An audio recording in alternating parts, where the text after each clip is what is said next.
இது என்ன measurement காட்டுதுன்னா? Battery charging ஆயிட்டு ஓ சார்ஜிங். வோல்ட் எத்தனை வோல்ட் இருக்கு உள்ள எத்தனை ஆம்ஸ் இருக்கு ஓகே ஓகே. 12 ஆம்ஸ் இருக்கு.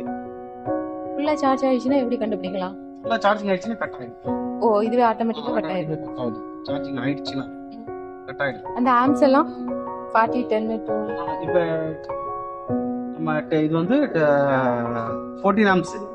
அப்ப 10 ஆம்ஸ்க்கு மேல வைக்கிறோம். ஓகே. 10 ஆம்ஸ்க்கு மேல வச்சாதான் 14 ஆம்ஸ். 14 ஆம்ஸ் வரும். ஓகே. 12 வோல்ட் தான் அது. ஓ 12 வோல்ட் 13 ஆம்ஸ் ஓடிட்டு இருக்கு. ஓகே.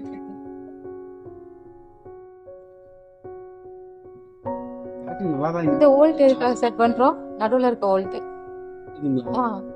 அதுதான் பேட்டரியோட இது 12 வோல்ட் பேட்டரியா 6 வோல்ட் பேட்டரியா? இந்த இது இதா நடுவுல இருக்க ரெட் அதுக்கு அடுத்தது. அது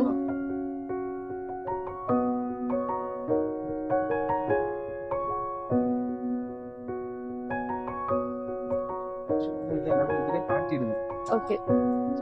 சார்ஜ் ஆகுது. சார்ஜ் ஆயிடுச்சுன்னா ஃபுல் சார்ஜிங்ல இருக்கு அப்படின்னா சார்ஜ் இருக்கு. இப்போ சார்ஜிங் ஆயிட்டு இருக்கு. ஸோ நம்ம கனெக்ஷன் அதுக்கு போகல. பேட்டரி வந்து நல்ல பேட்டரி இல்ல, பேட்டரியே போயிடுச்சு அப்படின்னா பேட்டரி இதுலயே காட்டிடுது ராங் கனெக்ஷன். நம்ம கனெக்ஷன் இப்போ உள்ள நேரம் நம்ம கனெக்ஷன் மாத்தி கொடுத்ததுனால கனெக்ஷன் வந்து ராங் கனெக்ஷன் ஆகிடுச்சு. கரெக்டா கொடுத்ததுக்கு அப்புறம் அது வரது ஸ்டார்ட் ஆயிடுச்சு. எத்தனை இதுல இருக்கு சார்ஜிங் ஆயிட்டு இருக்கு.